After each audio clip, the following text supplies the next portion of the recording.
Bismillahirrahmanirrahim. Assalamualaikum warahmatullahi wabarakatuh. Perkenalkan, nama saya Asna Markotun Soleha dengan nomor induk mahasiswa 2010206016, program studi pendidikan matematika, Fakultas Ilmu Tarbiyah dan Keguruan, Universitas Islam Negeri Raden Fatah Palembang. Baiklah, di sini saya akan menjelaskan penggunaan Canva di lembar kerja peserta didik. Dapat diketahui bahwa Canva ini diluncurkan pada tahun 2013. Nah, Canva ini adalah alat bantu desain dan publikasi online dengan misi memberdayakan semua orang di seluruh dunia agar dapat membuat desain apapun dan mempublikasikannya dimanapun. Di sini saya mendesain lembar kerja peserta didik.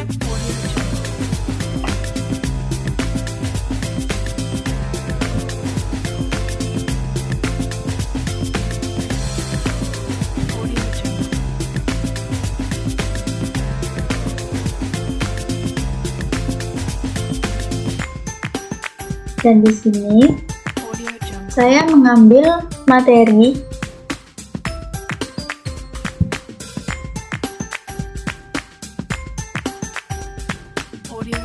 peluang kelas 12 SMA. Di Canva ini terdapat banyak beberapa elemen atau template yang cocok untuk dibuat dalam lembar kerja peserta didik. Nah, untuk yang pertama, di sini cover. Gunanya cover ini adalah untuk mengisi nama siswa, kelas siswa, dan sekolah siswa. Langsung saja ke yang kedua ini, petunjuk penggunaan. Jadi, petunjuk penggunaan ini siswa dapat mengerti gunanya apa untuk mengerjakan LKPD ini. Jadi, petunjuk penggunaannya, siswa ini dapat memahami setiap perintah yang ada di lembar kerja peserta didik untuk mempermudah dalam penggunaannya. Dan yang kedua, siswa ini mempersiapkan alat tulis. Kemudian, bacalah soal dengan teliti dan menulis hasil jawaban ke dalam lembar jawaban yang sudah disediakan oleh guru. Selanjutnya, kompetensi inti. Di sini ada beberapa kompetensi inti. Yang pertama, menghayati dan mengamalkan agama yang dianutnya. Yang kedua, menghayati dan mengamalkan perilaku jujur, disiplin, santun, peduli. Yang ketiga, memahami, menerapkan, menganalisis, dan mengevaluasi tentang pengetahuan faktual, konseptual, operasional dasar. Yang keempat, dibagi menjadi 4. Yang pertama, melaksanakan tugas spesifik dengan menggunakan alat. Yang kedua, menampilkan kinerja di bawah bimbingan dengan mutu dan kuantitas yang terukur sesuai dengan standar kompetensi kerja. Yang ketiga, menunjukkan keterampilan menalar, mengolah, dan menyaji secara efektif, kreatif, produktif, kritis, dan mandiri. Yang keempat ini menunjukkan keterampilan mempersepsi, kesiapan meniru, membiasakan gerak mahir menjadikan gerak alami dalam ranah konkret terkait dengan pengembangan dari yang dipelajarinya di sekolah. Selanjutnya, kompetensi dasar. Yang pertama, 3.4, mendeskripsikan dan menentukan peluang kejadian majemuk. 4.4, menyelesaikan masalah yang berkaitan dengan peluang kejadian majemuk.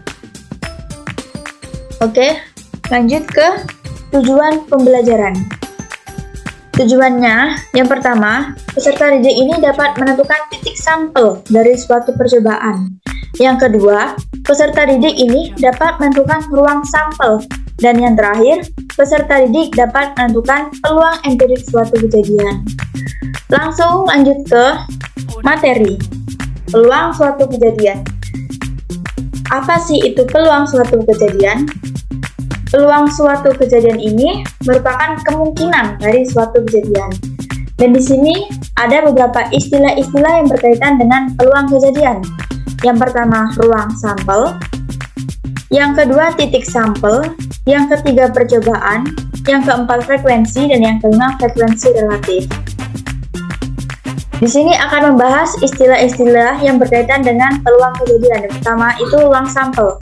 Nah, ruang sampel ini merupakan himpunan semua hasil yang mungkin dari suatu percobaan. Misalnya, ruang sampel S1 koin adalah angka dan gambar. Yang kedua, titik sampel peluang. Titik sampel peluang ini merupakan semua anggota dari ruang sampel. Contohnya, pada pelemparan satu uang logam, maka titik sampelnya adalah sisi angka dan sisi gambar. Yang ketiga, percobaan peluang. Percobaan peluang ini merupakan sejumlah tindakan atau eksperimen yang dilakukan untuk memperoleh hasil tertentu. Yang keempat, frekuensi. Frekuensi ini merupakan banyaknya hasil tertentu yang sama dan teramati. Dan yang terakhir, frekuensi relatif, yaitu hasil peluang tertentu yang muncul dari sejumlah percobaan. Ini adalah rumus peluang suatu kejadian. Untuk rumus umumnya, PK sama dengan NK per NS. PK ini adalah peluang kejadian, NK banyaknya kejadian, dan S ruang sampelnya. Yang kedua, rumus peluang komplement. PK sama dengan 1 kurang PK. PK ini peluang kejadian, dan PK aksum ini peluang kejadian bukan yang K. Terus, ada rumus penjumlahan peluang. Yang pertama, kejadian saling bebas. P sama dengan A, gabungan B sama dengan PA ditambah PB. Maaf, salah. PA dikali PB. Yang kedua, kejadian tidak saling lepas, yaitu P dalam kurung A irisan B sama dengan PA ditambah PB dikurang P dalam kurung A gabungan B. Dan yang kejadian bersyarat, P, B bersyarat A sama dengan PA irisan B dikurang PA. PA bersyarat B sama dengan PA irisan B dikurang PB. PA gabungan B merupakan peluang kejadian A dan B, sedangkan PA irisan B yaitu peluang kejadian A atau B. Langsung lanjut ke contoh soal peluang. Yang pertama, pada pelemparan sebuah dadu, tentukan peluang munculnya sisi dadu yang berangka genap. Nah, di sini ruang sampel S adalah 1, 2, 3, 4, 5, 6. Karena di mata dadu ini ada 6 mata dadu. Jadi, ruang sampelnya adalah keseluruhan, maka NS-nya sama dengan 6. Selanjutnya, sisi dadu genap adalah 2, 4, 6. Kita dari ruang sampel ini mencari angka yang genap, yaitu 2, 4, dan 6. Jika dicari angka yang ganjil, maka 1, 3, dan 5. Nah, setelah mengetahui dadu genapnya 2, 4, 6, maka kita hitung NK-nya. Ada berapakah angka genap ini? Ada 3 angka, jadi NK-nya sama dengan 3. Maka PK sama dengan 3 dibagi 6. Kita kecilkan sama-sama dibagi 3, 3 bagi 3 1, 6 bagi 3 2. Jadi, peluang munculnya mata dadu berangka genap adalah 1/2 atau 0,5. Yang kedua, Ana bermain kartu. Kemudian diambil satu kartu secara acak, tentukan peluang Ana mengambil kartu bukan as. Nah, jumlah semua kartu ini adalah 52, maka NS sama dengan 52. Jumlah semua kartu as ini, NK-nya sama dengan 4, maka PK sama dengan 4/52. Sama-sama kita bagi 4, maka sama dengan 1/13. Kemudian kita masuk ke rumus PK aksen sama dengan 1 dikurang PK sama dengan 1 dikurang 1/13, maka hasilnya 12/13. Jadi peluang Ana mengambil bukan kartu as ini adalah 12/13. Untuk selanjutnya, soal peluang kejadian saling lepas. Nah, terdapat 2 buah dadu, biru dan hijau. 2 dadu tersebut kemudian dilempar secara bersamaan 1 kali. Tentukan peluang munculnya sisi dadu yang memiliki jumlah 3 atau 10. Untuk pembahasannya, hasil pelemparan dadu tersebut kemudian dituliskan dalam tabel berikut di bawah ini. Ini merupakan dua mata dadu ya. Ini yang dadu yang pertama, sedangkan ini yang kedua. Lalu kita kalikan 1,1, 1,2, 1,3 dan seterusnya. Munculnya mata dadu berjumlah 3. Maka kita cari dari tabel ini ya. Ini kita tambahkan, misalnya 1 tambah 1 sama dengan 2. Sedangkan yang dicari ini munculnya mata dadu berjumlah 3. Maka kita cari berapa tambah berapa, hasilnya sama dengan 3. Dan ketemulah 1,2 dan 2,1. Karena 1 tambah 2, 3, 2,1 sama dengan 2 ditambah 1 sama dengan 3. Maka NA-nya ini ada 2. Yang kedua, munculnya mata dadu berjumlah 10. Nah, di sini kita juga mencari berapa ditambah berapa supaya hasilnya 10. Dan kita menemukan 4. Jadi, NB-nya ini sama dengan 4. Karena anggota A tidak ada yang sama dengan anggota B, maka kejadian A dan B merupakan dua kejadian yang saling lepas. Sehingga, menggunakan rumus PA irisan B. Karena apa? Karena tidak ada yang sama, maka PA irisan B ini kita tambahkan jadi PA ditambah PB. Karena dua mata dadu jadi 6 kali 6 sama dengan 36. Sedangkan ini tadi kan yang PA-nya ada 2 dan yang PB-nya ada 3. Kita tambahkan 2 tambah 3, 5. Jadi PA irisan B sama dengan 5/36. Sehingga peluang munculnya mata dadu yang berjumlah 3 atau 10 adalah 5/36. Selanjutnya contoh soal peluang kejadian tidak saling lepas. Soalnya, Doni sedang bermain kartu bridge. Kemudian ia mengambil satu kartu secara acak. Tentukan peluang kartu yang diambil adalah kartu sekop dan kartu bergambar J, Q, dan K. Jumlah keseluruhan kartu bridge G, NS-nya ini keseluruhannya 52. Sedangkan jumlah kartu sekop adalah 13 dan jumlah kartu yang bergambar adalah ada 12. Karena terdapat kartu bergambar yang merupakan anggota kartu sekop J sekop, Q sekop, dan K sekop, maka A dan B merupakan dua kejadian tidak saling lepas sehingga digunakan rumus sama seperti yang di atas ya teman-teman. Jadi PA irisan B sama dengan PA ditambah PB dikurang PA gabungan B. Maka kita tambahkan 13/52 ditambah 12/52 dikurang 3/52 sama dengan 22/52. Kita kecilkan jadi 11/26. Jadi peluang dari kartu yang terambil adalah kartu sekop dan kartu bergambar J, Q, dan K adalah 11/36. Selanjutnya contoh soal peluang kejadian saling bebas. Soalnya, Andi melempar 2 buah dadu. Berapakah peluang muncul angka genap prima dan dadu pertama dan angka ganjil pada kedua dadu? Misalkan yang A ini adalah kejadian muncul mata dadu genap prima pada dadu pertama. Yang A adalah 2, maka PA sama dengan 1/6. Misalkan yang B, kejadian muncul mata dadu ganjil pada dadu kedua, 1, 3, dan 5, maka PB sama dengan 3/6. Kejadian A ini tidak mempengaruhi kejadian B, maka digunakan rumus PA gabungan B. Kita kalikan PA dikali PB sama dengan 1/6 dikali 3/6 sama dengan 3/6. Kita kecilkan jadi 1/2 atau setengah. Jadi peluang muncul angka genap prima pada dadu pertama dan angka ganjil pada dadu kedua adalah 0,5 atau setengah. Selanjutnya contoh soal peluang kejadian bersyarat. Terdapat kotak yang memuat 5 bola kuning dan 4 bola biru. Jika diambil 2 buah bola secara satu persatu dan tanpa ada pengembalian, maka berapakah peluang bola yang diambil adalah bola kuning pada pengambilan pertama dan bola biru pada pengambilan kedua? Nah, pada pengambilan pertama ini tersedia 5 bola kuning dari 9 bola yang tersedia, maka PK-nya 5/9. Dan pada pengambilan kedua tersedia 4 bola biru dari 8 bola yang tersisa. Syaratnya bola kuning ini telah diambil. Maka Peluang B bersyarat K sama dengan 4/8. Karena kejadian tersebut saling mempengaruhi, kemudian digunakanlah rumus PK gabungan B. Sama seperti contoh yang di atas.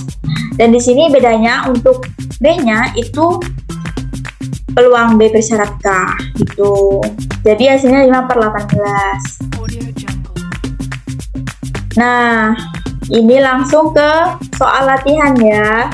Jadi pada percobaan pelebaran 2 dadu secara bersamaan, banyak kejadian munculnya mata dadu berjumlah kurang dari 11 adalah.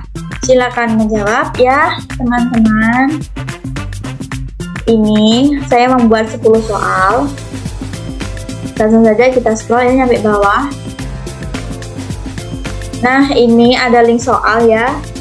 Karena jika kita mengisi dari Canva itu terlalu ribet ya untuk mengetiknya, jadi saya mengasih link from Google ini. Nanti kalian bisa mengklik ini ya, langsung ke data diri saya. Nah, data diri saya ini, nama saya Asnama Soleha, kelas Matematika 2, NIM atau nomor induk mahasiswa 2010-206016 dan emailnya asnamarkotun09092019@gmail.com. Baiklah, mungkin saja itu penjelasan saya. Kurang dan lebihnya saya minta maaf. Terima kasih. Wassalamualaikum warahmatullahi wabarakatuh.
Audio Jungle.